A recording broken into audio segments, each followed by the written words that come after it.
So what we're doing right now is we're digging up a bit of liquefaction, which is, see this dirt?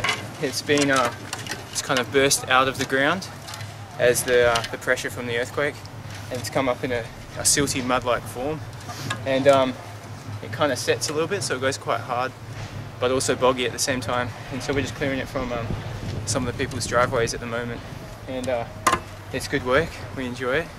Keeps us fit, but even more, it makes a big difference for a lot of people, especially when they can't do it themselves.